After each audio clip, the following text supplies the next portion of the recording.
What's going on, everybody? Welcome back to UAP Tuesday on The Big Thing. Thanks for joining us here today. We got a lot to talk about, man. Yes, the conversation is still going on, but it seems to me that when there's a lot of questions that start to get asked, the people who wanted the questions to never be asked are saying, nope, not true, never happened, and they're getting louder and louder, such is the case with Kirkpatrick. Now, Kirkpatrick has been out there talking, saying that while he was part of the AARO, he was saying all these different. He was tasked to find aliens and find UAPs and find UFOs, and he never found nothing. And people are sensationalizing it, and it's just because people wanted to believe, and there's a lot. We're going to dive into his claims. Now, look, the question is he telling the truth? Is he trying to cover it up? Is he part of a long line of cover-up since the 1940s, or is there merit to what he's saying? I think it's fair to have a full-on conversation about that.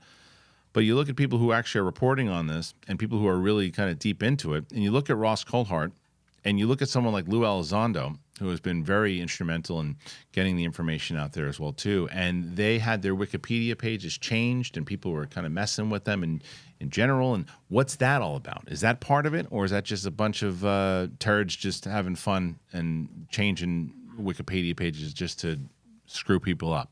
I don't know. But there's going to be a lot to talk about here today. There's going to be a lot because there's some more UAP footage. There's some stuff that came out, and it's like, what does it all mean? Does it mean that this stuff, because we're going to dive deep into the Kirkpatrick stuff, does this mean that they're getting nervous, or does this just mean, are we sensationalizing this stuff? I don't feel like that's the case, but maybe some people do. All right. Listen, you see that thing floating around? That's the subscribe button. What does that mean? You got to hit the button.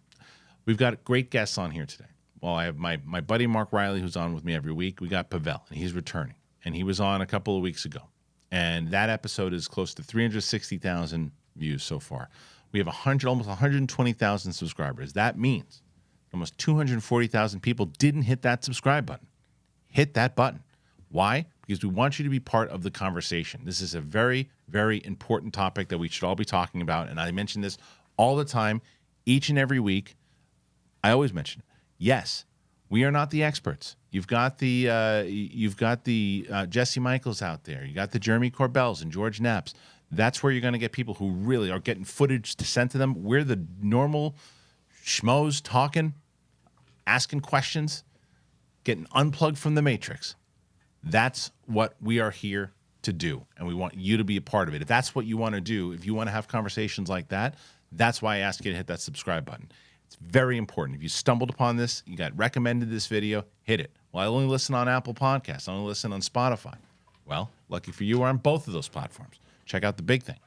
So, myself, Mark Reilly, Pavel, it's The Big Thing. Let's do it.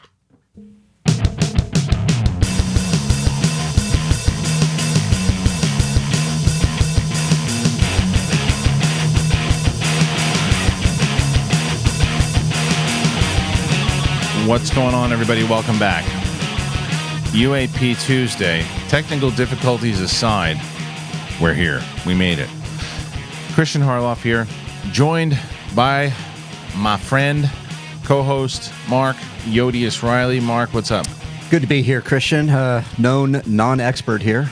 We are not experts. No, we're just two regular guys looking for some transparency within our own government. Asking questions, man. Asking questions. That's it. Ask questions with us. I'll tell you, somebody who is very close to being, he probably is very much so an expert, more so than we are, but I like having him on because he found us because of the take that because of what we're doing. And that, of course, is journalist Pavel. What's up, Pavel? How are you? Hey guys, thank you for having me again. No, I don't consider myself an expert. I'm just obsessed. Yeah, you're obsessed. Yeah, fair. Totally fair. Well, man, look, we've been talking about this stuff for a bit, and as Reilly and I talked about, we discussed it that there's always news. There's always something going on, and whether it's on Instagram accounts or Twitter accounts or just news in general, and then News Nation, The Hill, they're usually posting stuff at least every day. To me, this Kirkpatrick story is the one that everybody's been talking about the most this week. Do you think that's accurate? Yeah, that and the attacks against several people from the UFO community, journalists and people who have been at the forefront of disclosure. Those are the biggest ones right now. Yeah. So why don't you break down for those people who don't know? Tell us a little about what's going on with the Sean Kirkpatrick of it all. Okay, so remember at the Joe Rogan interview of David Grush Yep. when he said he was going to do an op-ed, and he doubled down on the News Nation interview. And then right after, or on the same night that the episode where I appeared with you guys premiered, Grush gave like a lecture to people from Wall Street. And after that, like a couple of weeks later, Sean Kirkpatrick wrote an op-ed on the Scientific American publication, and basically saying that nothing to see here, folks. We're good, and he even linked to one of the New York Post's journalists who is covering this, who is also a known debunker, and well, basically agreeing with him on everything he's covering right now. Agreeing with the debunker.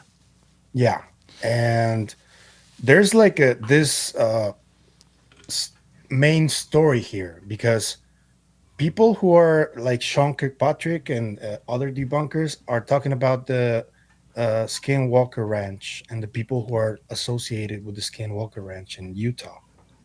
And that's where they kind of get lost in this whole UFO topic because, to be honest with you, this is a topic that I don't even know too much about. I know what's going on there, supposedly, but I get why people get lost in that conversation because Skinwalker Ranch is basically, well, skinwalkers and werewolves and all sorts of paranormal stuff. And well, George Knapp did write a book called Skinwalkers at the Pentagon, and he has been talking about this for decades, basically, and that's where the main point of contention comes Yeah, I mean, in so the when, Skinwalker. when, Yeah. yeah, go ahead, Ryan. Well, no, I know. I dove into the Skinwalker Ranch stuff, and it is a tall tale. Yeah. I think you can say, and I think what gets lost in the translation into what we're talking about is as you mentioned, Pavel, werewolves, ghosts, spirits, Right. right. And that's how you lose people quick. You lose people quick, and so I think that the debunkers go immediately to there, and completely ignoring the stuff that we're talking about, the Right. stuff that's what I find is credible evidence, whether it's the Go Fast video, the gimbal video, the Tic Tac video, David Grush's testimony, Graves' testimony, all the Senate hearing testimony, and they're shining that light on werewolves, Right. and that again, I believe it's the takes stigma. away from the real conversation that we're trying to have here. Right. Yeah, that's to the stigma, right? So Absolutely. what I want to do is so the Hill actually broke down a lot of this stuff with Sean Kirkpatrick and how so what happened also was that Sean Kirkpatrick wrote this entire thing, and where I believe it aired SC, I don't know where the hell is this, the scientificamerican.com is where he wrote, and he said, what I learned as a U.S. government UFO hunter. This is what started all this. It was an article that was written by Sean Kirkpatrick, right, who used to run the AARO, the department of the for the UFO part.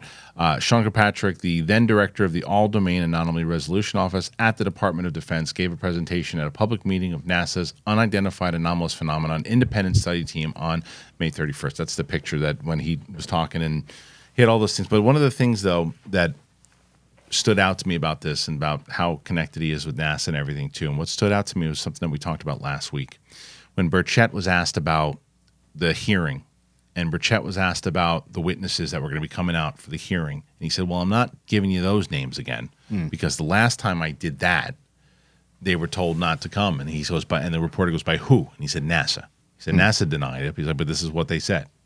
So NASA has found stuff. NASA knows stuff. And NASA and everybody else doesn't want, it seems to me, they're going, shh. There's nobody who takes, outside of the people who are, it's very similar to like just regular politics.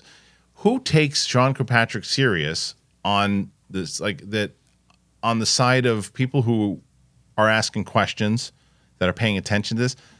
The guy just smells like a guy he might as well be hanging out with what's his face, Mike Turner. I mean, that's what it feels like. Does it feel like that to you? Yeah, it feels like that to me as well. And I don't know. Pavel, you've sent me some material on it. I was digging in, and he just seems like a nefarious. Nefarious is a good way to put it. I also feel like it's just so quick to debunk, so quick to say, nothing's here. Nothing's here. You guys want to make this a big thing, but it really isn't. It really isn't. We found nothing. I mean, it just feels like, So what is it that you found nothing of? So what does it go deeper?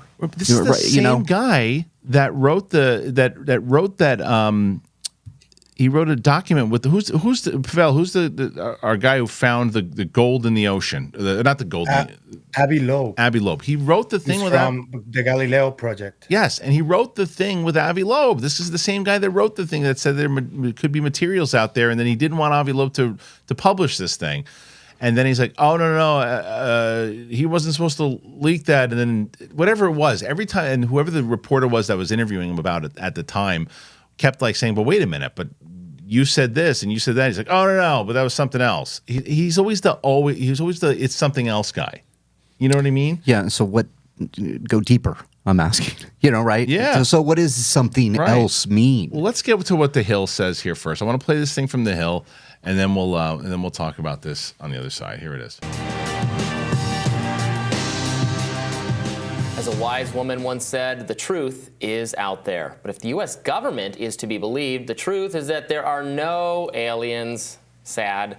New article by Sean Kirkpatrick, who's the former director of the Defense Department's All-Domain Anomaly Resolution Office, asserts that while whistleblowers like David Grush may have wild allegations and claims, they're a bit thin on the evidence. Kirkpatrick wrote in Scientific American that during a full-scale, year-long investigation of the UFO story, which has been told and retold by a small group of interconnected believers and others with possibly less than honest intentions, that's a quote from him, none of whom have first-hand accounts of any of this, again, quoting from Sean Kirkpatrick.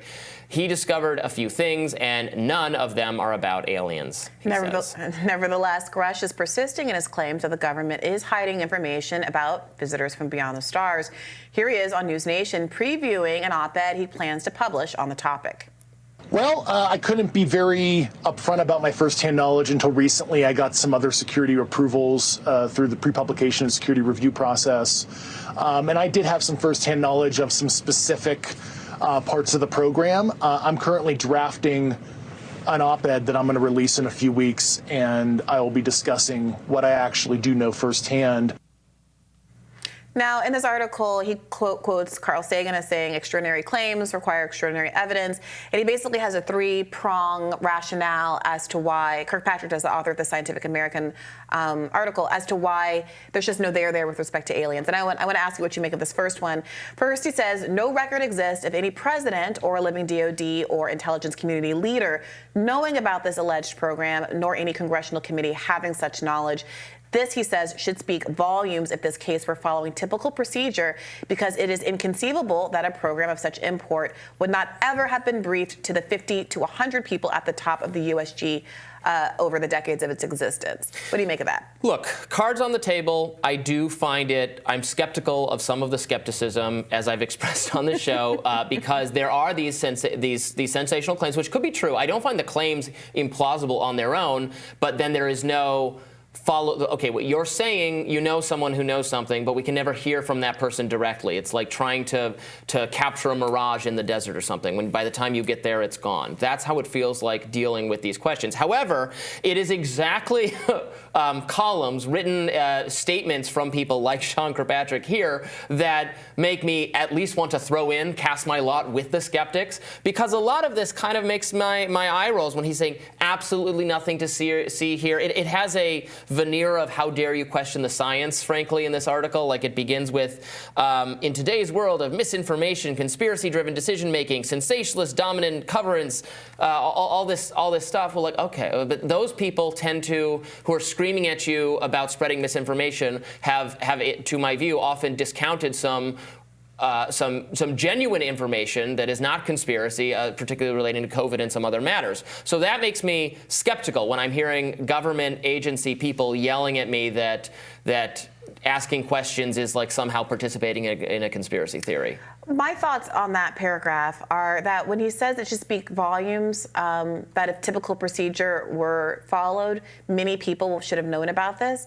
Well, that begs the question whether typical procedure would be followed in an extraordinary case involving extraterrestrial life, depending on what the national security implications are of that sort of discovery. So I didn't find that to be especially compelling. I think that it's very clear that this could be something that is not briefed to the level of the president, that this is something, I think the allegation how it's always been something that was very much deep state and suppressed, and that very few people were privy to.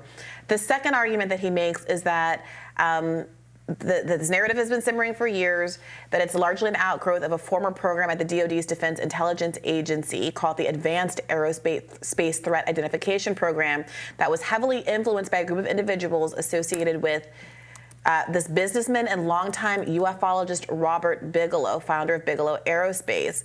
And that in 2009, Harry Reid, who's been a big UFO guy interested in figuring this stuff out, asked the Secretary of Defense to set up a special access program to protect the alleged material, the UFO material, UAP material, that those proponents believed were being hidden. They declined to do so.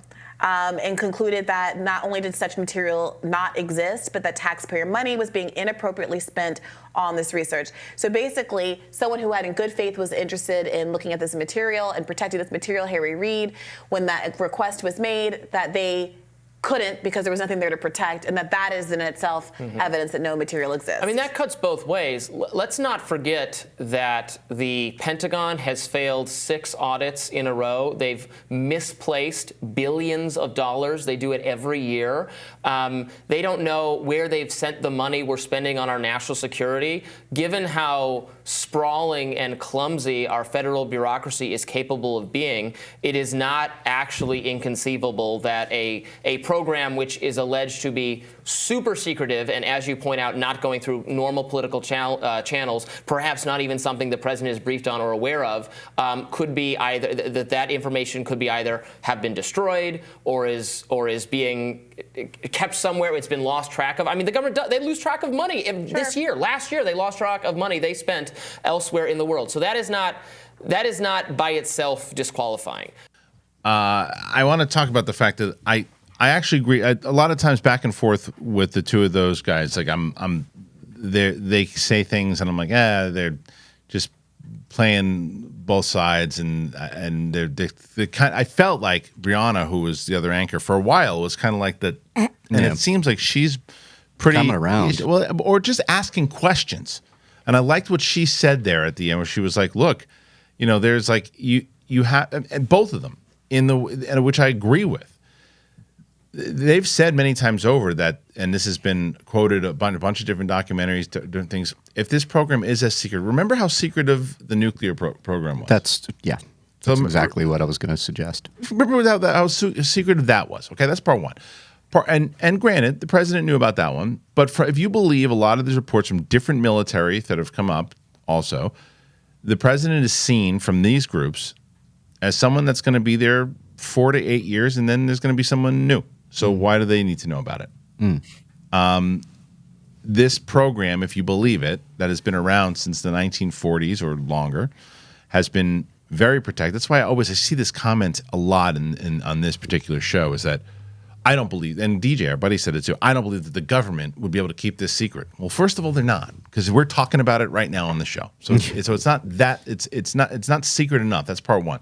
Part two is, it ain't our government that's really the government. That traditional government is the one that's doing it. It's these side jobs, these Lockheed Martins, these side jobs that are doing it. So I don't know, Pavel. You hear all this. I'm sure you got a lot of thoughts about it. Yeah, I got like 4 or 5 thoughts. If you guys bear with me. Go ahead. First of all, when this program started in the 40s, the main goal of counterintelligence is for every story that comes out, you create another story that is a lie, but you make it so unbelievable similar to the actual real story that people don't know anymore what's real and what's not. And that's been happening since 1947, and it hasn't stopped really. There's this project called Project Mockingbird, which allegedly stopped somewhere around the 90s. But this kind of proves that some sort of project that's similar to that, which delved into infiltrating every news media in the country and not give too much attention to this, uh, there's kind of proof that something like that is still going on. That's one. And well, people who are in counterintelligence, Kirkpatrick was one of them. They're trained to lie. They're professional liars, and that's what they do. So that's one. Another one is that Coulthard, when Kirkpatrick resigned, Coulthard said that Kirkpatrick got a new job for a private contractor that worked directly with the DOE, Department of Energy, which are presumably the guys that have all the secrets and all the tech. That's another one. Follow the money. They said about the all the audits that the Pentagon has failed. That goes directly to that, you know. And the DOE has an exemption from testifying or from FOIA requests because they are part of the Atomic Secrets Act, Right. which also was created in 1945. And anything UFO related is part of that. So it's almost impossible due to all the stovepiping that is going on and has been going on for so many decades. Yeah, you know, and it's also, I mean, there's just so much out of all. You look and I've never found Sean Kirkpatrick credible. I just haven't. This is the guy that when instead of first of all, he said that he invited Grush in to talk, and Grush said that never happened. Okay, so you either believe Grush, you believe Kirkpatrick. That's up to you. But the other thing was when this guy made his statement against Grush, it was on LinkedIn. It was on LinkedIn. He didn't testify anywhere. He didn't do it. He went on LinkedIn and wrote this whole stupid thing. And it's like, I didn't know that. Yeah, That's funny. It was LinkedIn. And it's like, that's how he got his word out about it when he was still there. And Grush went after him a few different times on different shows. But like, it seems to me that within it, from every single time that you look at more and more, Grush's credibility gets stronger and this guy's gets weaker. Now, I know that might not be the case for someone who's walking into this and hearing it for the first time. If you're like, I don't know, I've stumbled on, you watch me and you watched my channel for a bit, and you're like, all right, let me finally watch one of these UAP shows and see what he's talking about. I was like, well, if the guy who's running the AARO is saying, well, no, I never found anything, well, why don't you believe him? Because as where Pavel says to follow the money, it's also follow the information. Go ahead, Reilly. Yeah, no, I said who got to him. I was thinking to myself, who got to him? And he's been there. I think yeah, and Pavel, you kind of answered my question. You know, you follow the money, and it seems that if he was obviously publishing his resume on LinkedIn while he was putting his statement out there, then because he got this new job, right, Pavel? And so if you're following the money, it stinks. It stinks. And what I immediately go to then is Grush saying, "I got some more security clearances. Yeah, I'm going to do an op-ed." Great. What's going to be on that op-ed, do you think, Pavel? I know you've talked about it briefly last time you were on. What do you think is going to be on there? Obviously, I think there's going to be a direct response to Kirkpatrick. Yeah. Direct. But there's also another side story to this where Kirkpatrick also used LinkedIn to get into it with Travis Taylor. You know who that is? No, tell me. It's the guy who appears on the Skinwalker Ranch series, who's like the leading scientist on it. Okay. And he does have major credentials, and he responded to Kirkpatrick's op-ed by calling him anti-American and by saying that quoting Carl Sagan was not really the best way to go because Carl Sagan has always been a denier of this. Mm-hmm. And eventually he did admit to have some truth, to know something. Sagan did. Yeah, Sagan. Yeah. And on the comments, I wrote a comment, and ironically, the only response I got was from a dude from Space Command, like a second in command. And it was kind of weird because what were those comments? Well, my comment was related to psychological operation that the CIA had been conducting for a while, and suppressing some scientists who have been working on consciousness. Oh, was that Which through? has- By the way, was that off the Y Files episode?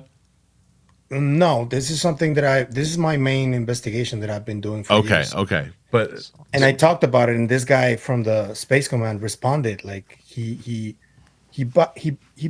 bit the fishing rod, yeah, basically. yeah, right. And it was funny because in another comment, one of the people who are like main investigators on the UFO topic, he uploaded a picture of Susan Go, who's a Pentagon spokesperson, who was right behind Kirkpatrick at the last Oh, public right, event he right. gave. And was like, and he was like nodding at her to see if she would let him give certain answers, right?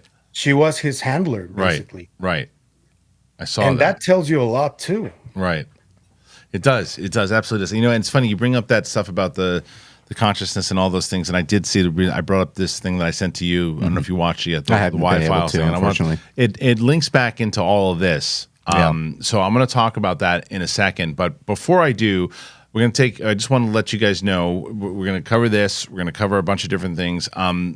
I thank you guys so much for all the support that you've been giving us on this channel, for all the new people who are finding us through this topic. And like I said, comments and all that, it helps tremendously. But what also helps is our wonderful sponsors that we have. And I want to tell you about both of them right now. I'm going to start with both AG1 and Rocket Money. Let me tell you about them both right now. All right, guys, let's talk about AG1. You guys know I love AG1. If you've been listening to my show, you've heard me talk about them. And I've been drinking them for about 2 years now. And I love it. Never been a vitamins guy. I've told you that. I take it all one shot, AG1. I put it in a water bottle. I shake it up. I'm good to go. I recommend AG1 to my friends. I recommend AG1 to my family. Everybody. AG1 is a team of doctors and scientists. It is tested for 950 contaminants and NSF certified for sport. It is formulated based on the latest science and maintains high quality standards. You guys know they've been with us for a while because you guys know too. You've all been checking them out, and everybody who's been signing up to AG1 says the same thing. It's changed your energy. It's changed how you approach things in the day. You're smiling more. You're running around the place, and you're sleeping better. I know. AG1 is the supplement that I trust to provide the support my body needs daily, and that's why they've been a partner for so long. If you want to take ownership of your health, it starts with AG1. Try AG1 and you get a free 1-year supply of vitamin D3, K2, and 5 free AG1 travel packs with your first purchase. Go to drinkag1.com/big thing. Drinkag1.com/big thing. Check it out. Hey, Rocket Money. How much do you guys think that you're paying a month on subscriptions? Yeah, that's what I thought. Most people think they're $80, $82. Yeah, right. You're paying closer to around $200. And that is why I use Rocket Money. What is Rocket Money, Kristian? Thank you for asking. I'm going to tell you, me.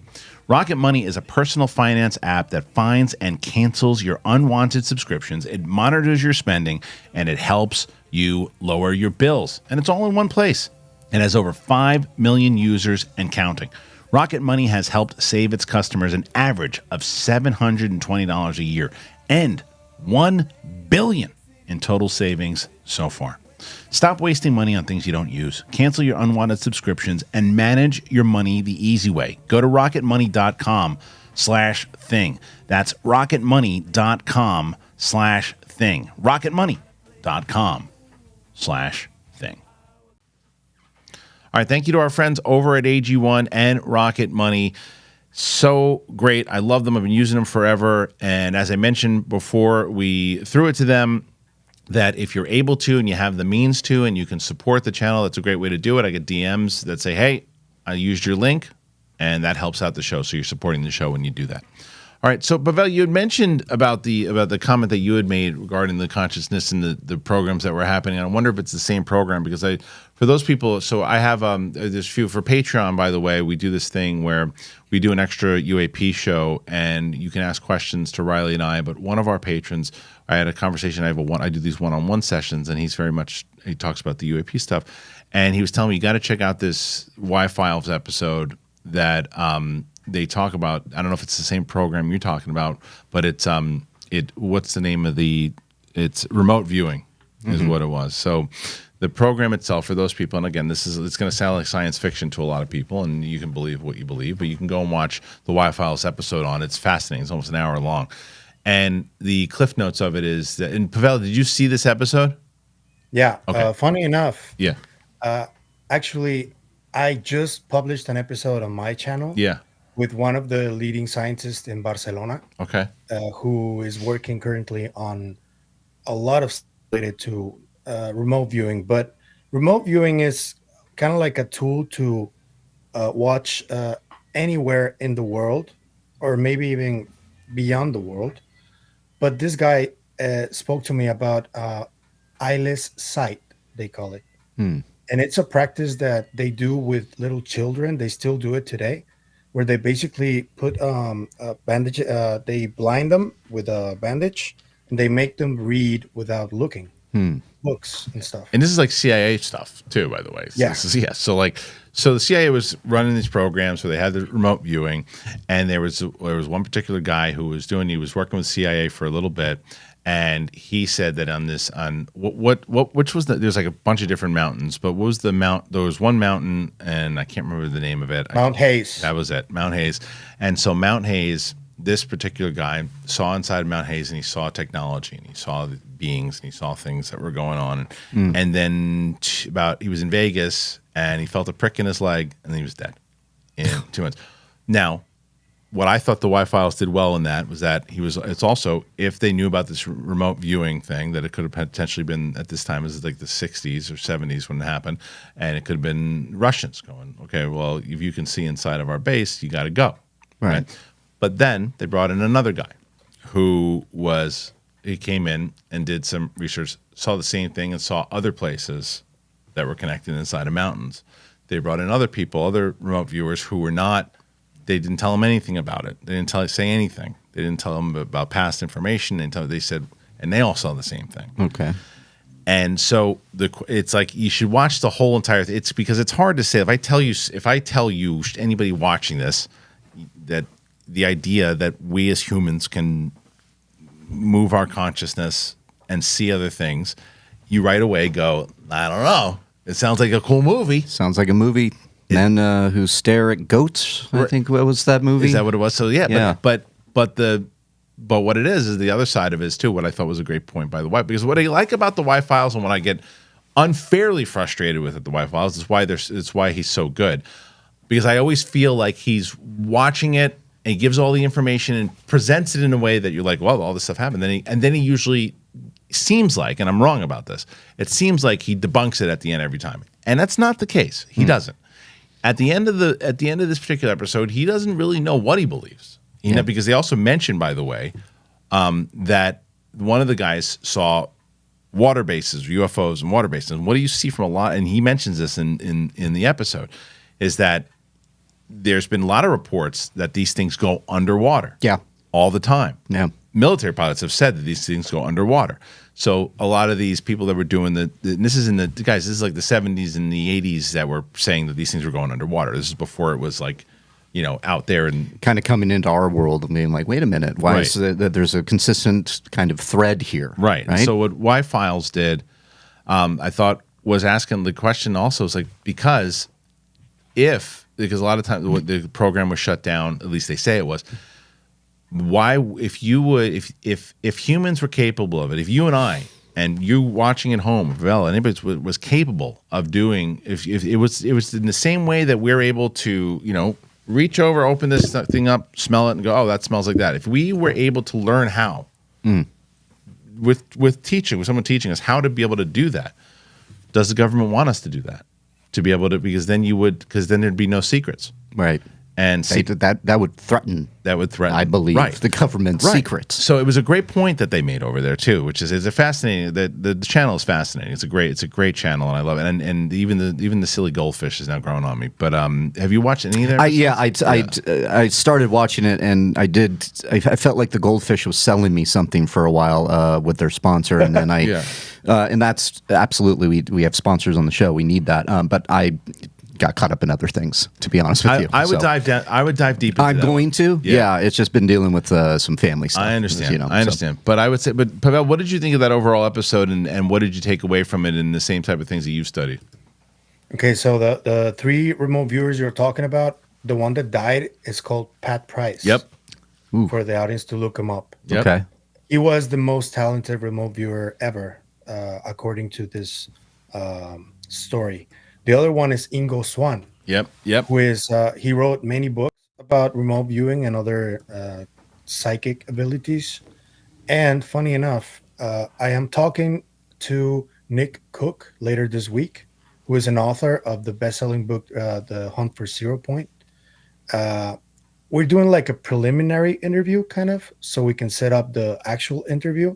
But I am going to ask him about Ingo Swann and Pat Price. Yeah, because look, they had and there's a lot of the big names, and this isn't like just like one kind of random crew. This is like, again, government people that were running. And then what was the thing that was also fascinating was the people who were running it. They had like a name for themselves, like the swan or all the birds and whatever. I can't remember what was that. There's the other remote viewers whose last name is Monigal or Monigal. Yeah, he was called the Eagle, I think. right.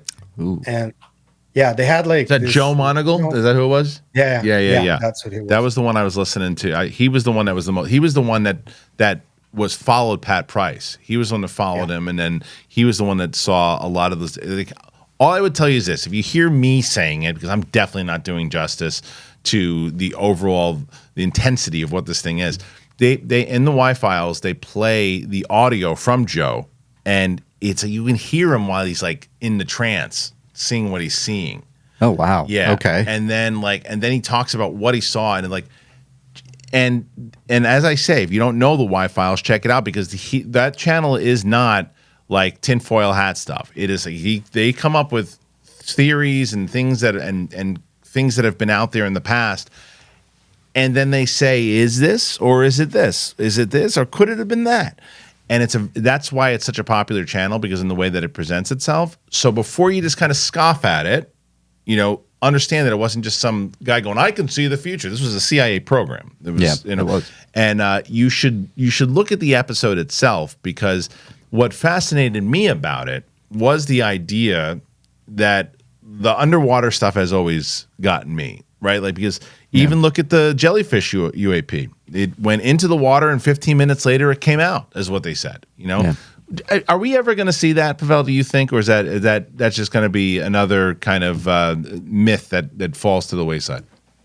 It will depend strictly on how much people want to kind of wake up to everything that's happening. Because the interview I did this morning with Dr. Alex Gomez Marin, he spoke to me about this remote viewing, but he also talked to me about something that I wasn't sure happened, which was Dr. Jacobo Greenberg, who is a Mexican scientist, psychophysiologist.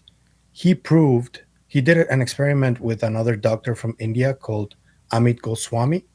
They proved that quantum entanglement, which is a phenomena that basically connects two particles in different parts of the universe, he proved it with human minds through an experiment, which essentially it's kind of like telepathy.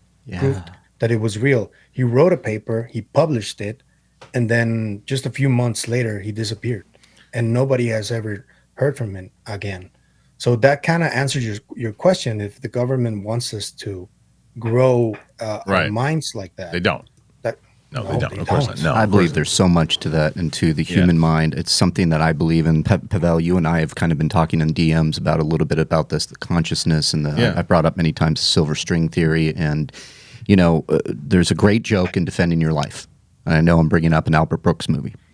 But he basically says, we only use Rip Torn's characters, like I use 30% of my mind. Yeah, people got so mad at you when you said this last time. It's been debunked. You use 99%. Is that right? That's what they said. I don't know if that's true or not, but they got pissed at you when you said that. Sure, but it's a great joke nonetheless. And in Defending Your Life, because then Albert Brooks, I must use like 32, and he goes, you use 2. And that's, I believe that there's more in here that we have Yeah, whether you use remember whatever Whether the it's percentage might be, 99% or not, I you're don't- not accessing it to its full capacity. Correct. And I know I'm not. No, even when you're having a conversation with somebody, right? And this is one of these things. You're in the moment and you have a conversation. You almost feel like you know what they're going to say, and then they say it. Yeah. And it's like, is that just coincidence, or is that because you're about to you know the person well enough, Mm-hmm. or who knows? But there is something more to the human brain. There absolutely, even dreams in general. Yeah, Right? And I've yeah. been even thinking about it more like I'll close my eyes sometimes and I'll like think, and I can almost see like rivers and trees and things of that nature. And I'm like, now is that me imagining it, or can I actually see it? I don't know. I don't know what it is, but all I know is that I think that there is more to the human brain. There's more to it in general, and there's more. I mean, like, look at what you can actually, whether it's through studying, whatever it might be, the brain that has information, and the brain that is able to look at Oppenheimer, right? Like Oppenheimer, and obviously it's when it comes to intelligence, when it comes to these things, the more you study and the more you develop and the more you learn, the more the brain is capable of. So I don't know.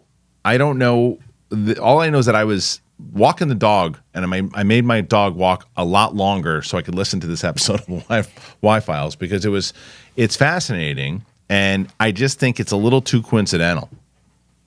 I don't know. Yeah. No, I'm looking it up here. Yeah, you're right. There's it's been fMRI scans show that even simple activities require almost all of the brain to be active. Right. So I was basically just going off of defending your life, folks, as a joke. I haven't studied this more, but that's interesting to learn. To No, learn. but Yeah. there is some truth to what you're saying. If you look at Carl Jung's writings and philosophy, he talks about the collective unconscious, collective consciousness. Yeah. And it's like a sea of information that sometimes humans, through inspiration, grab a little bits of, and that makes us create things. That makes us create music, movie scripts, and all kinds of stuff that have to do with creativity. And Carl Jung talked about that, and I think you're right about that, though. You're not 100% wrong on that. Yeah. To be honest with you. I'm just very curious. The other person's name that was thrown around a lot in that episode was Hal Puthoff. They mentioned him quite a bit, and he was like the leader of that program. Have you ever had a chance to interview him? I am trying, actually. You got to get this you week. gotta get him. I'm going to talk to Nick Cook about it, and depending on how the conversation with Cook goes, he's going to be the one that connects me to Dr. Puthoff. He's one of my biggest targets, actually. Of course, yeah, man. Especially when you listen to that. I mean, the stuff that guy knows, the real all the true information. That's I guess that's the other thing I want to talk about. And maybe I'll bring up our last sponsor before we talk about it. But like, I want to talk about the upcoming potential hearings that are coming, and I want to talk about, because this is something Pavel, I think, is really kind of locked into, of who we're going to hear from and why those people are going to be like at the top of the list. That's something I'm very interested about. Before I do it, what I will tell you about is that I've mentioned many times over Trade Coffee. Every morning, Trade Coffee. In the morning, my whole house smells like them, and I love it. It's the best. Trade Coffee is wonderful. It's a subscription service. They send everything to your door. It's very easy. You can sign up whatever taste that you like. You go through. They give you a little questionnaire. You go through it. It's boom, boom, boom. You're done. And I have been so happy with them. It's very easy. Go to drinktrade.com/big thing. Drinktrade.com/big thing, and you will not regret it signing up. If you're a coffee drinker, you have to do it, because you go and you spend all this money at a grocery store. You just sign up, every kind of thing that you like, and it's quality coffee. Do it for the show. Do it for yourself. Drinktrade.com/big thing. I love Drink Trade. I love Trade. I use them all the damn time. And yeah, I don't know if I could go through the week without Trade. Okay, so Pavel, listen, man, you got this thing coming out, this potential. Well, let me ask you question one. After hearing everything, how hopeful are you, and how realistic is it that we're getting more hearings? Okay, first of all, I think Americans like you or anybody who is interested in this topic can do something in order to get more hearings. What is you speak to your representative from your county and you tell them just respectfully to their office, I want to get more hearings on the UFO topic. I want more transparency. And that's it. Be respectful. And if you do that constantly, the more people that do it, the more they're going to come about. And I do think that due to that, the potential of hearings, new hearings, that's why all of these attacks are happening right now because they can feel that Cold Heart and everyone else are over the target. They're making progress and they don't like it. Yes. Yeah. And the people that I think that are gonna potentially speak are Carl Nell. Who's Carl Nell for those people who don't know? He's a colonel who spoke at the Seoul conference, who is like one of the most reading people on the whole UFO topic. And he was one of the people who spoke also to Tom DeLonge and to all the people who brought the to the Stars Academy. And he also speaks constantly with David Grush, who is also part of the Seoul Foundation, by the way. And he knows he was the one who presented the plan for control disclosure from now until like 2029 or something. And what does he know? You What do you think he knows? I think he's seen material, and I think he knows about some kind of program where the United States government has had contact already. And you think, and so yeah, I mean, what a bombshell that is. If you're at Yeah. if you are at a hearing and Nell comes up there and he's like, I've seen the material, I've touched the material, I've witnessed material, and I know for a fact that I have documents that we have been in contact before, then it's game over, right? There are also a couple of names that I need to mention, though. One of them is James Latsky, who used to run the OSAP program. Well, wait. So wait. Before you go on, hold that. Latsky's the guy that we got into the whole conversation with Roxy about the hull. About he was the one who said, because he's big, because that's a big name. Because if he actually testifies, he has said that they have worked on these craft and they have actually breached the hull of the ship. Is that right, Pavel? Yes, that's him. And it's also important to note that he's completely against disclosure, but there's like some kind of fear from him that he doesn't even want to testify. He doesn't want to be obligated to do so. And that's kind of unnerving because it links to all the interviews that Lou Elizondo has given. He gave a couple of great interviews on the theories of everything with Kurt Mongol. And he spoke about feeling somber in the post-disclosure world. And that really got me kind of spooked, to be honest with you, because I don't know what he means. So it's essentially the same type of thing, like when like Tucker Carlson was out there and said like the stuff that he heard, like that it was just too scary, too jarring, and too like, and that's kind of that question of like, what is it that we're thinking about all these different things of what it really could be that could just change your mind of like, holy crap, like that's what that is, my Lord. But you talk about that though, like, so when you say though he doesn't want to testify, so what would they have to do? Would they have to give him a summons in order to get him to testify? I think that if they make him do it legally, he can't say no. But I do also think that he signed a bunch of NDAs that would essentially kill his career and his retirement plan, essentially, because I think he's already a veteran. I think so. So that's another reason why he doesn't want to do it. Yeah, that's another reason. But also, I also think that whoever comes forward, though, I think that there's like a little confusion to what people actually know and don't know, because there's like these two fronts, right? Well, three really. The one where debunkers and skeptics know that the UFO phenomenon is real, but they don't know what it is. And there's this other group of scientists and people who have been on this for decades who talk about the phenomenon as in not just the UFOs, but also all the paranormal stuff. And they have written books and they have done a lot of research on it. Right. And there seems to be like this struggle between both sides that one says one thing and another one says another thing, but they both know that the UFO topic is actually real. Right. And then there's the government that doesn't want to admit anything. Anything. Right. So those. Yeah. Go ahead, Ray. No, you know, you get me, Pavel, when you talk about debunkers, that they say that they believe it's real, but they're trying to actively, are they, you know, part of something bigger that we're not aware of, that they, you know, are like, nope, we're trying to, much like the government, keep things down. Yeah. It's just, I wanted you to, you know, to expand on that, if you will. Sure. Well, there are two kinds of debunkers. The ones that are naturally skeptic, which I don't have a problem with, honestly. That's because kind they of question things. I question things. I don't think the government is going to give us disclosure, the truth, the actual truth. They want to give us disclosure under their terms. Right. That's what they want to do. But the debunkers, those are the ones that are constantly denying everything, and they're saying that it's a lie. Those are the ones that, Like like Kirkpatrick.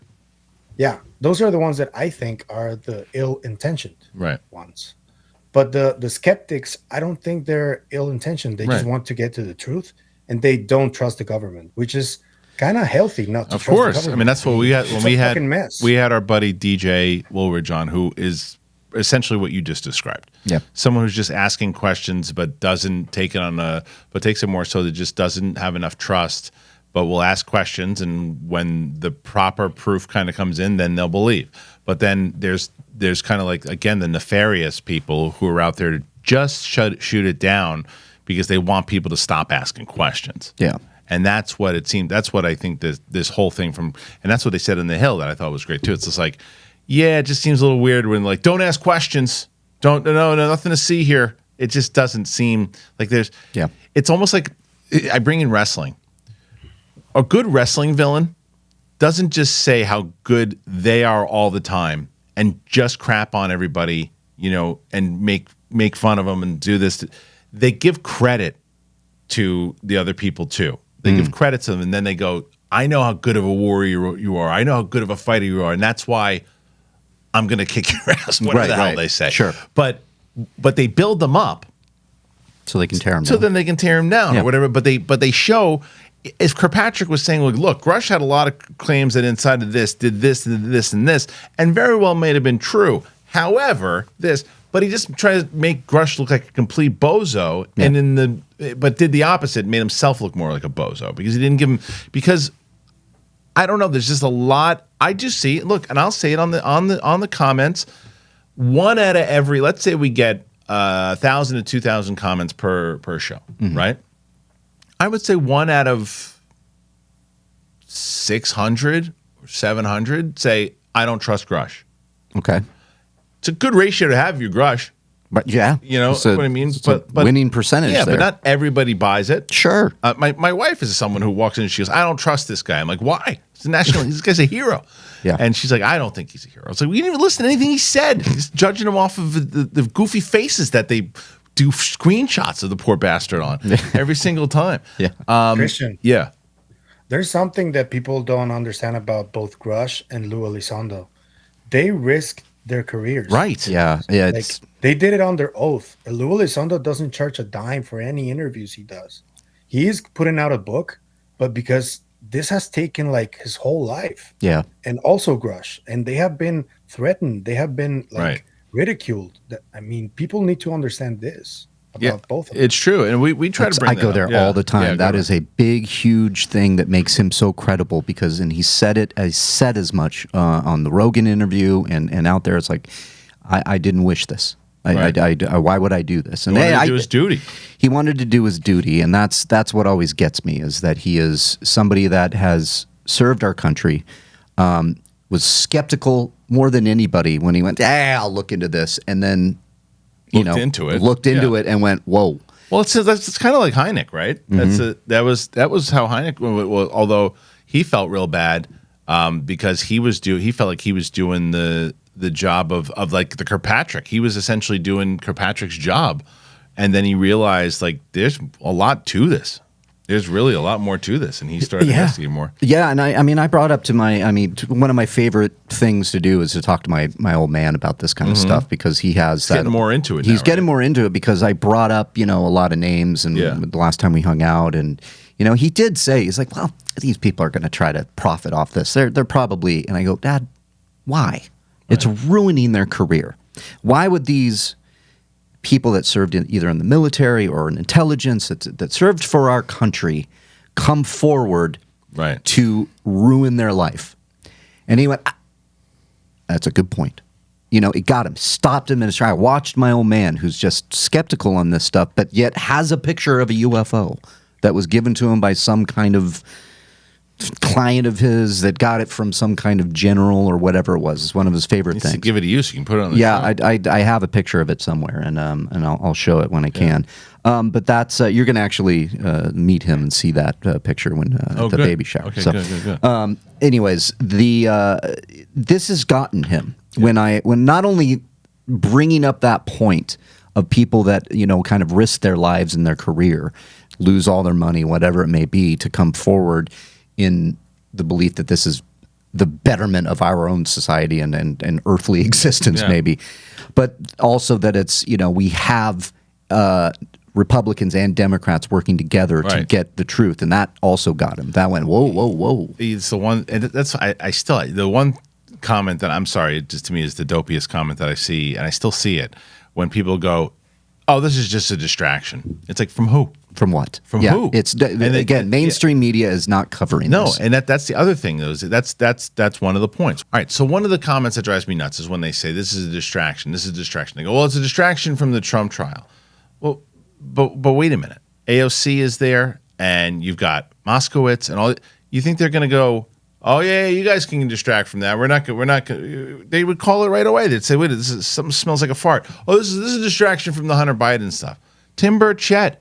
I mean, you've got Rounds. You got all these people that it's a bipartisan thing, and then the other thing is that it's just a distraction from who? The mainstream media isn't even covering it. Yeah, it's not making waves. No, they're not even covering it. So who's a distraction for? The people who are covering here. So that comment makes no sense. You can say, as Pavel said, you should ask questions, and the whole reason you're here, you should ask questions and go, I don't know, I'm just not on board with it. I haven't seen enough of it. It's just that it's the whole point of this show is to say, as I'm glad Pavel did, right? He said, here's a name for you to look up. Mm-hmm. Look it up and read about it. You can come back and go, I looked up those names. I think it's just kind of far-fetched science fiction stuff. Your prerogative.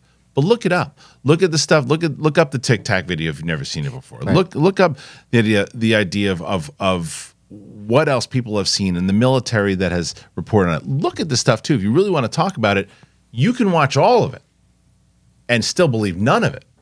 But watch it so you have the education on it. Yeah, I mean, I think a perfect example of that is the Jellyfish. Right. For me. Right. Where are you with that now? Because you've been going back and forth. I've been going back and forth because I am going deep. I'm looking at every angle I can possibly look at. I'm listening to the skeptics, to the debunkers, to the people that say, no, it's this, it's that. And I'm landing on, it's a UAP. Oh, you think it is now? It's unidentified. Not balloons anymore. I mean, I lean there because it's. You lean where? It's hard. It's hard because I've seen balloons. I don't know what it is, dude. I love that.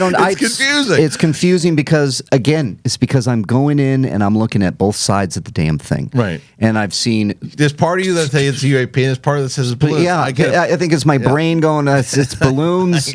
It's the most simple explanation you can think of because there was a military guy that came forward that put it out there that worked on that base, and he goes, we see these balloons all the time. I saw that video. There's that. Then there's the breakdown of this thing moving, and it's not hitting the infrared, and it's doing this, and I go, Then the Pentagon releases a statement saying, the thing that got me. That's the one that got me. So what did the Pentagon say, basically? Well, they basically set a release, saying we do not comment on this kind of stuff, where we take leaks very seriously, and that was the one that made me go, okay, there's something to this. It's a leak. Yeah, it's a leak. Why didn't they say it was balloons? Yeah, right, Pavel. It was a leak. So I mean, do you have more to add? Slip. Yeah, exactly. Yeah. So it gets me, and it's important to not just look at one thing and make up your decision right then and there. Right. That's what I believe. Sure. I believe that about everything, is that you need to be so willing to go in and find it, even if you disagree. Yeah. But just to kind of just look at everything you can possibly look at to form your own opinion. And with the jellyfish, it's moving and changing with me, man. Right. It's hard to sit here and go, well, that's a UAP. Well, that's a balloon. Well, I tell you what it really comes down to. And I was listening to Corbell and Knapp on Weaponized on the way over here when they were talking about this. And I want that video of the coming out of the water. That's really important. Yeah, Pavel, to this, I think that you maybe didn't hear me before. Do you think that the jellyfish popping out of the water, do you think we'll ever see that hit the light of day? Or do they even have it? Depends. Yeah. It depends. There have been a lot of counter arguments to what Corbell said. And at this point, I really don't know.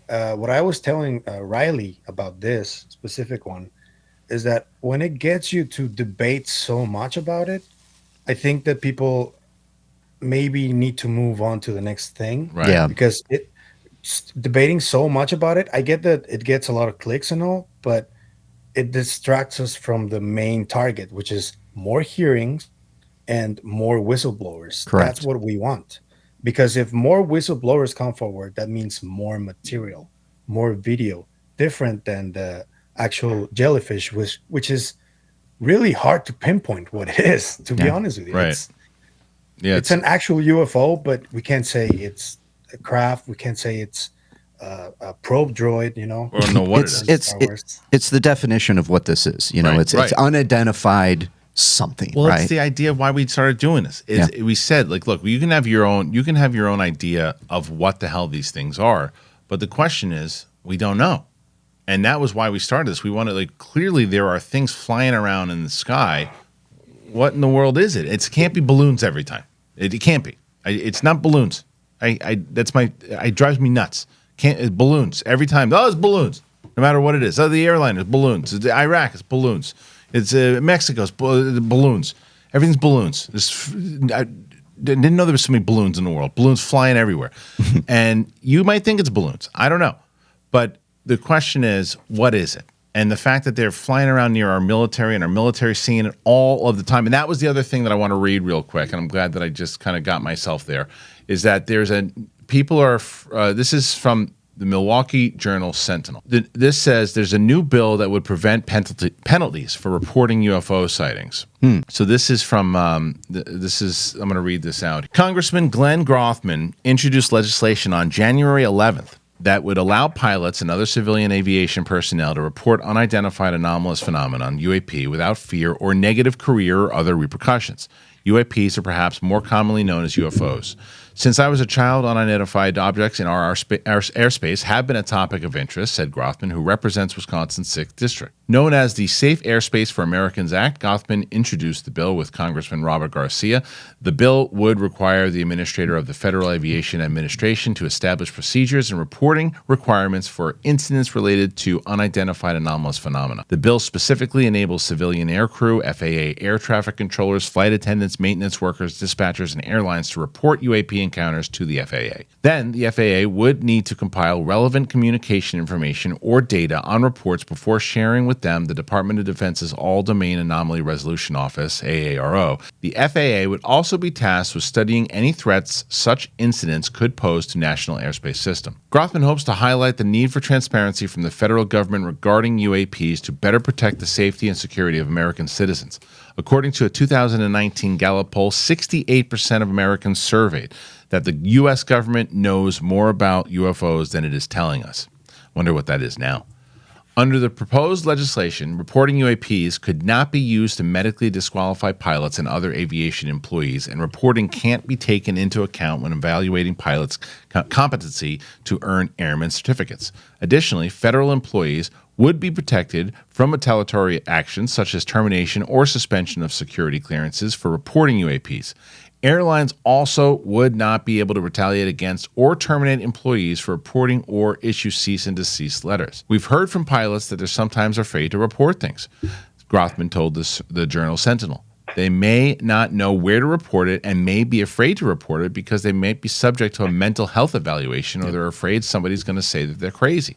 I think more important than giving them a place to report is that they know they're not going to be subject to any negative stuff in their career.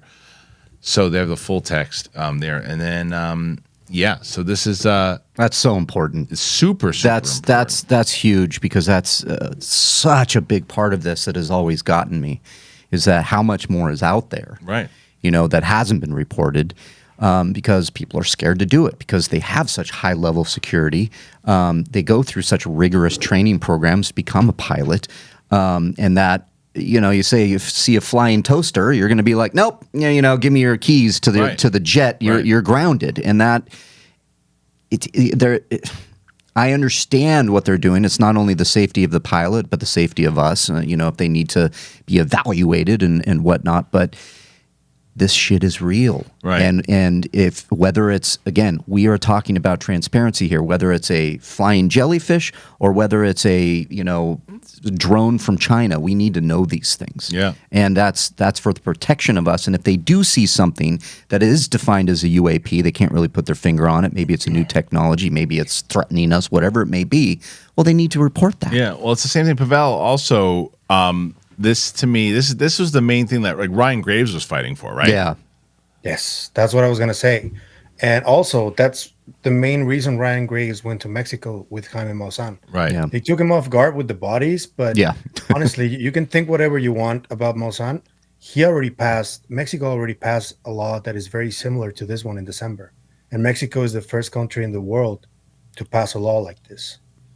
That's credit to Maussan, honestly. And again, you can think whatever you want about him. He's been deceived throughout his career with many stories that people don't think very highly of him, but he did this.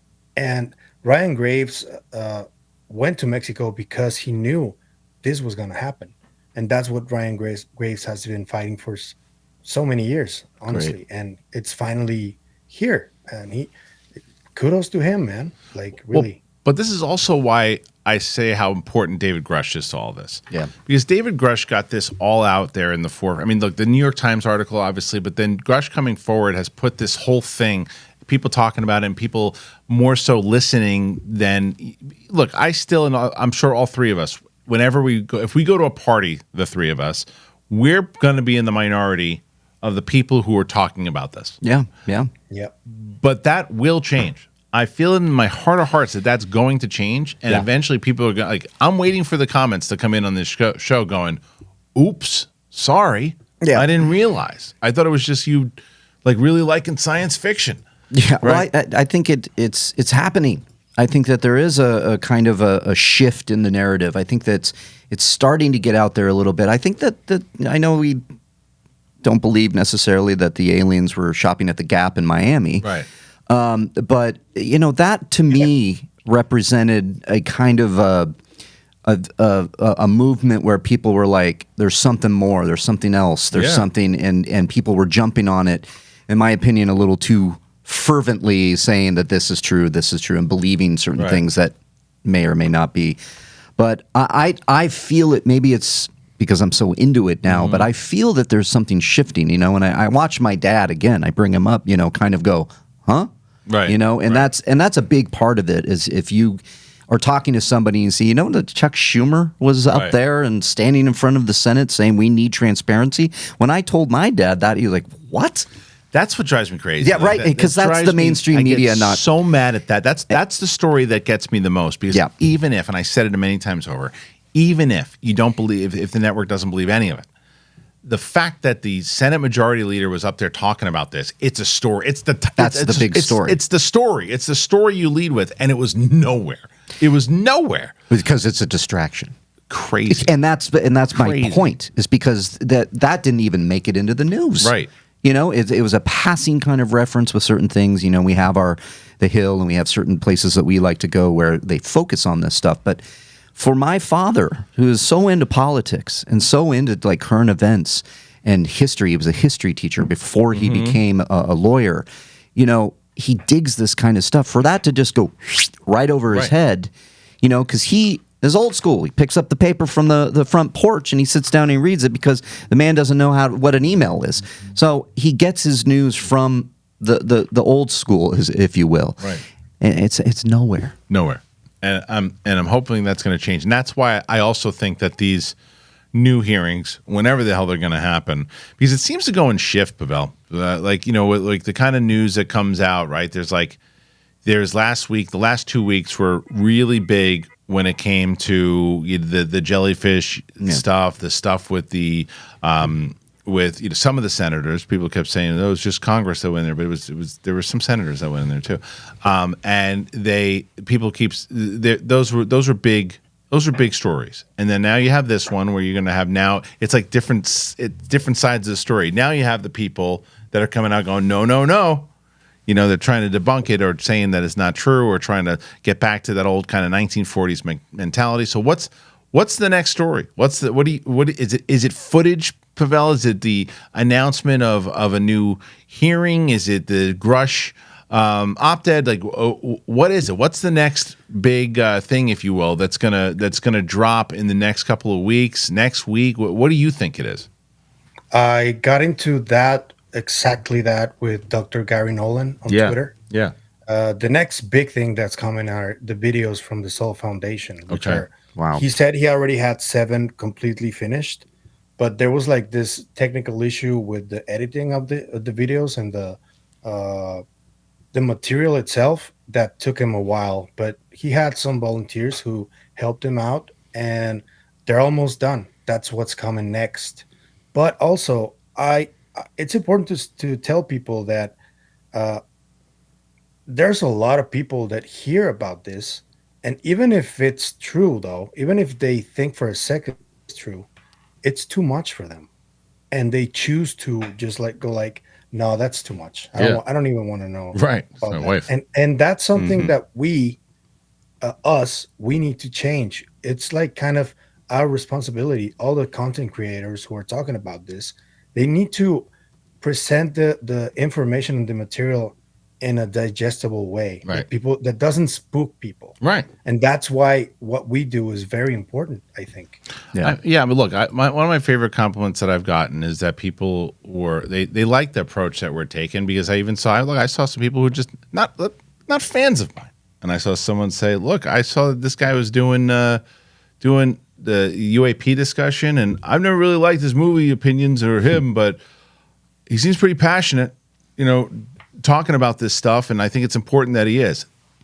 Great. That's a win for me. Yeah. I don't need everybody to like me. Yeah. I need you to talk about this. I need you to have a conversation about this. And that's why I mention everybody here. Like, if you're brand new and you're listening to it, please be part of that conversation. Please hit that subscribe button so we can do this every single week. I want to talk about this thing that's going on with Cole Hart and Lou Elizondo before we take off. But Pavel, will you tell us exactly what happened with the Wikipedia pages?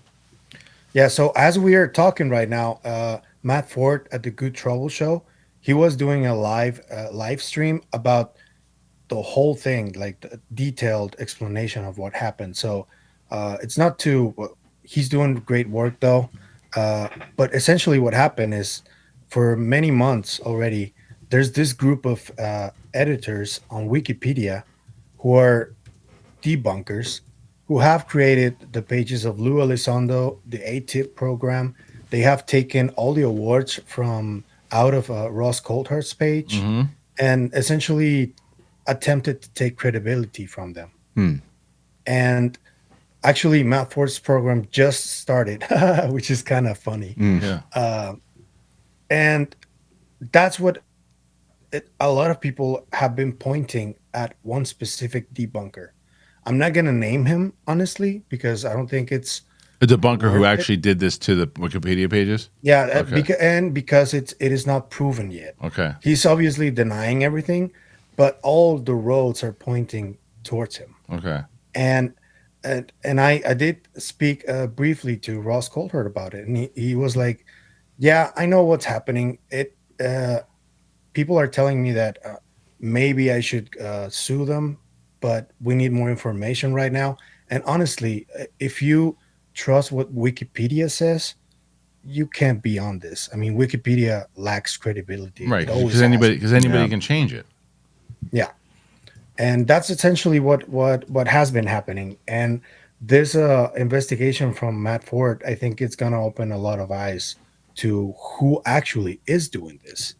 And I think people should watch that too. I am gonna watch it. And What would be the motivation whenever- on that? Is the motivation that this guy is being paid off by somebody to do it, or he like what's the motivation if it is indeed this debunker? I don't think he's the only one. Whoever it is, I think they do work for a specific part of the government that doesn't want any of this out, and it's on purpose, like because they see people like Colcart or Lou who are over the target already, and Yeah. they are coming out with more information. Colcart has been repeating it for months. He's like, the people I'm talking to and the information I have, it's impossible for this to not be true. And there's a lot of footage and a lot of things that need to be approved first before we show it. But I've seen stuff that it's gonna blow people's minds. That's what Colhart is saying. Yeah, and Yeah. Lou Elizondo already talked about a video of a triangular craft that comes out of the water. Yeah. And they asked him how clear the image was, and he was verbatim. He said, "You can see the skin of the craft," That's interesting. which is And why? But like that's isn't 4K. All right, but here's the thing. So this is where I get the same type of frustration that they mentioned, right? It's like, well, you know, we're gonna see one of these days. We're gonna see the 4K version of this, but yet every time you see a video, it's like the one I sent you of that pink ball flying in the sky. Right, It's right. like it's every single time, and it's like. I feel the same way. It drives me nuts. It's like every video, it's like 40, like even the one that I was going to show, and I'll just play it over this when we're talking, is that there's another one that was in San Diego. Yeah. And it's like, you know, it's the same, it's just a bright ball light moving forward in the sky, and it's very similar to the thing that I saw in front of my house, and I don't know, it could have been anything. But it's moving quick. It's moving, but it's always these types of videos. It's never, and it's never anything except that. And that's what you need in the next round. You need like somebody snuck a video that was working in the Bob Lazar type people working on the thing. That's the one that I want to see. Yeah. There's somebody took those videos. Yeah. Somebody, you know, in the same way they've been working on a new DC movie, and you're like, I got a shot of Superman's suit. And then it gets leaked. Leak the ships. Yeah. Leak the ships. Like, Yeah. that's where we're at this point. So We need it. We Yeah. need that kind of that shared experience. Something big, you know. We always kind of joke the Independence Day, you know, Yes, kind of landing on the lawn. craft, you know, hovering over, you know, something that everybody's there taking a picture, Right. because it tends to always be that, is it or isn't it? I don't know. And if it's not, it's someone like, and again, I feel that Lou Elizondo is credible, but it's always someone like him going, oh man, if you see what I got, well, when are we going to see it? It's like the James Fox video, same thing when Right. with the Logan Paul one. It's Right. like that video. If you see that video, when are we going to see it? That's what kind of always stops the conversation or gets the skeptics or the naysayers Right. to go, we need first-hand accounts. That's one of them, you know, because some of the, you know, Senate hearings and whatnot are people with third, Right. hand accounts, or I talk to somebody. It's like they want that first-hand account, and we want something that is legit, clear, you know, and Right. so that people go, it's just a balloon. Well, yeah. you know? So Pavel, that was in the end of the year last year, like the end of 2023, November, December. We had that conversation.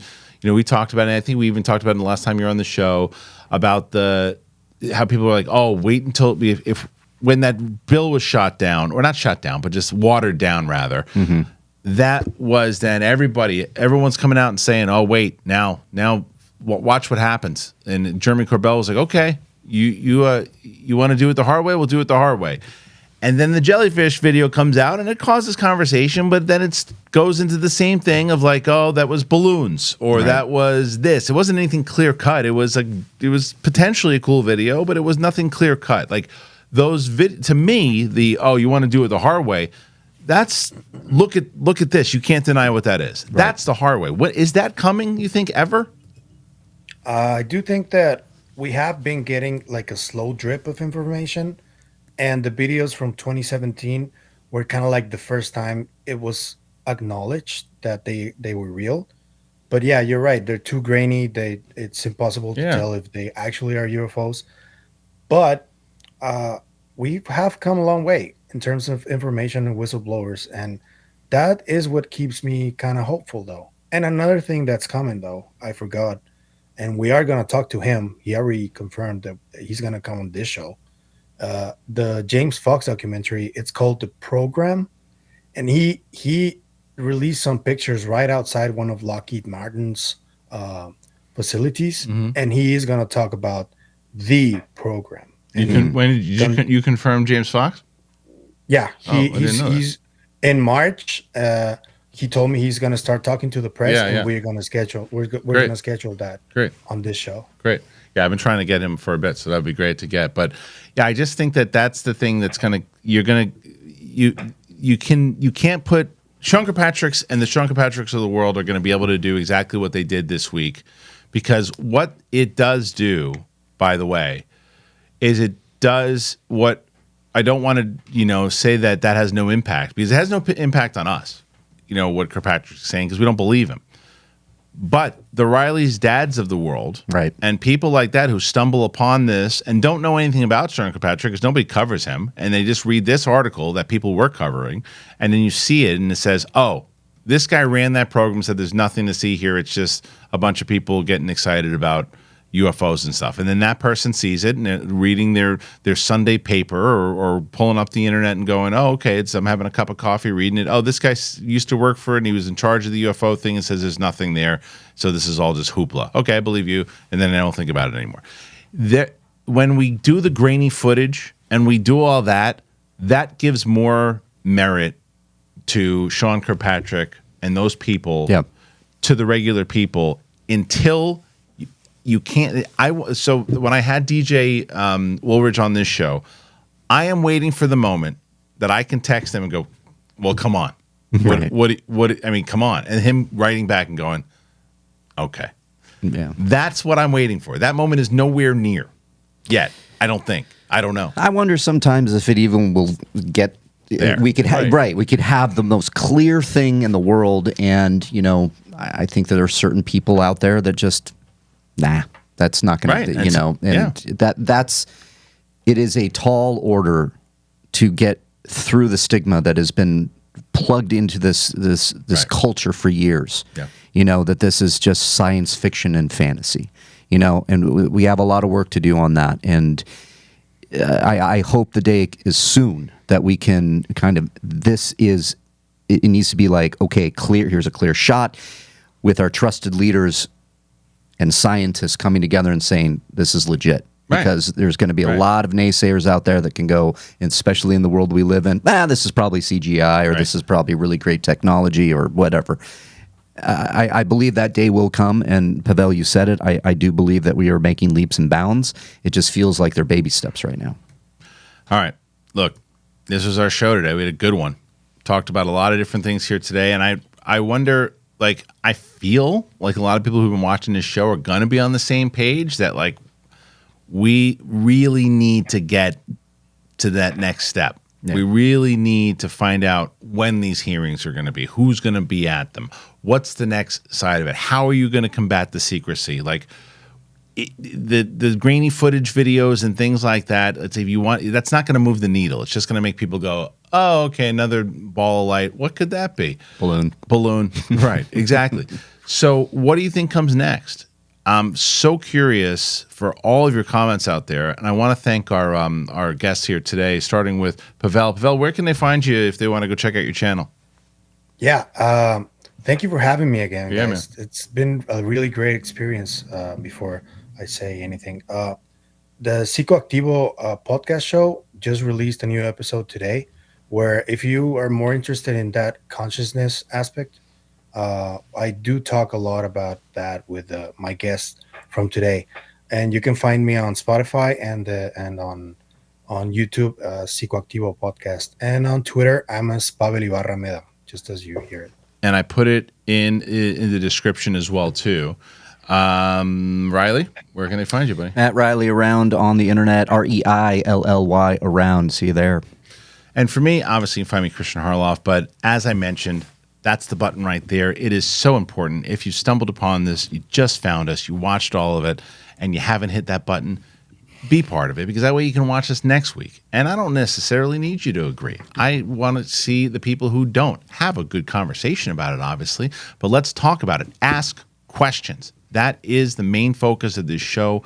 Ask questions. What is going on? Why are we not being told everything, no matter what it is, even if it is balloons? Why is the Pentagon saying we don't talk about leaks? What is that? There's something more to that, guys, and we got to ask those questions. Apple Podcasts, Spotify, anywhere podcasts are found. Thanks for joining us on the show today. It is the big thing. It's UAP Tuesday, and we'll see you on the flip side. Again, if you're part of Patreon, by the way, throw a comment and ask us a question about whatever it is, because Reilly and I do an extra show on Patreon once a month, and we're doing it next week. So start asking your questions, and even if you're not a patron, throw your questions and ask us a question, and we'll answer it over there. So for Mark, Reilly, and Pavel, we'll see you on the flip side. Bye.